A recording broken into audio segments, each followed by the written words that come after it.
حضرت سیدنا عیسیٰ علیہ السلام کہیں جا رہے تھے تو آپ کا گزر ایک قبرستان سے ہوا۔ آپ نے دیکھا کہ ایک قبر والے کو عذاب دیا جا رہا ہے، فرشتے اس کو عذاب دے رہے ہیں، بیچارہ تڑپ رہا ہے، عذاب میں مبتلا ہے، اس کی قبر میں آگ بھڑکائی جا رہی ہے۔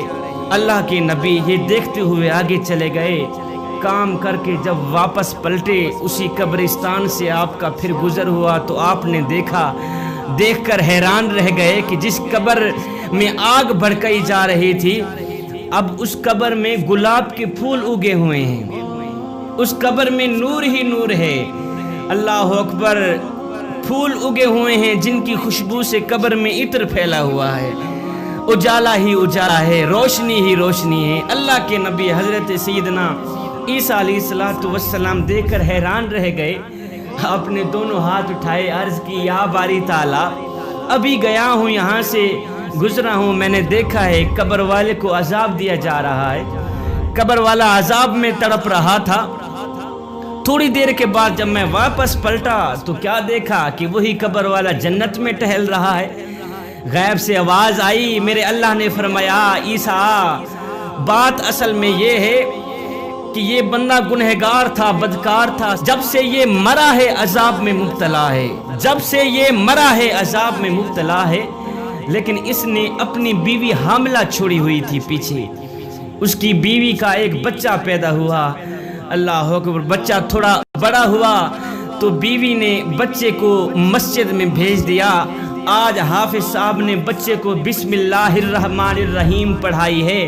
اے عیسیٰ، ہمیں حیا آتی ہے کہ جس کا بچہ ہمارا نام لے صبح و شام ہم اس کو عذاب میں مبتلا کریں۔ اے عیسیٰ، ہمیں حیا آتی ہے کہ جس باپ کا بچہ صبح سے لے کر شام تک ہمارا نام لے اور ہم انہیں عذاب میں ڈالیں، یہ ہماری رحمت گوارا ہی نہیں کرتی، یہ ہماری رحمت گوارا ہی نہیں کرتی۔ بچے نے صرف بسم اللہ الرحمن الرحیم پڑھا تھا، ہے بسم اللہ کے صدقے باپ کی بخشش ہو گئی، باپ کی مغفرت ہو گئی۔ اپنے بچوں کو قرآن مجید کی تعلیم دیں، اپنے بچوں کو قرآن مجید پڑھائیں، دین سکھائیں۔ اللہ اکبر، اولاد نہ مل رہی تھی نا، بے اولاد تھا باپ، گیا درباروں پر، اس نے منتیں مانی، بابا جی اللہ تعالیٰ مجھے اولاد دے، دعا کرتا رہا ساری زندگی، اللہ مجھے اولاد دے، کافی زندگی ہو گئی ہے، عمر گزر گئی ہے، اللہ نے اولاد نہیں دی۔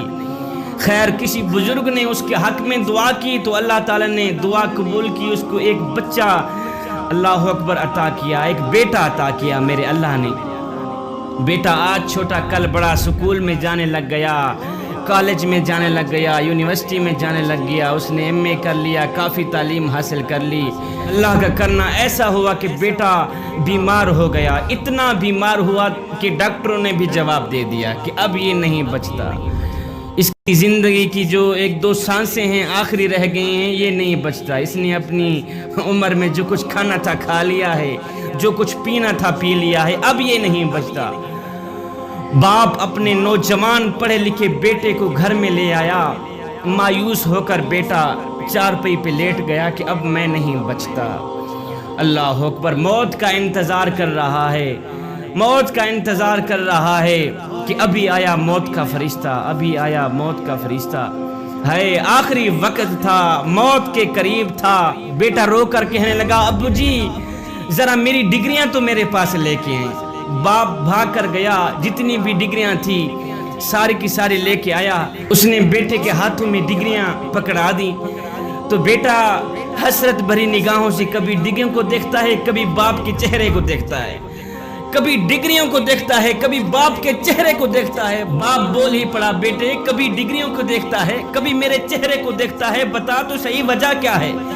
بیٹا رو کر کہنے لگا ابو جی تو نے مجھے سکول تو پڑھایا، تو نے مجھے کالج تو پڑھایا، تو نے مجھے یونیورسٹیوں میں انگلش تو پڑھائی، کاش کہ تو مجھے قرآن بھی پڑھا دیتا، آج میری دنیا بھی سنور جاتی، میری آخرت بھی سنور جاتی۔ آج آخری وقت تھا، قبر میں قرآن ہی کام آتا۔ بھائیو قبر میں قرآن ہی کام آئے گا، اپنے بچوں کو قرآن مجید کی تعلیم دیں۔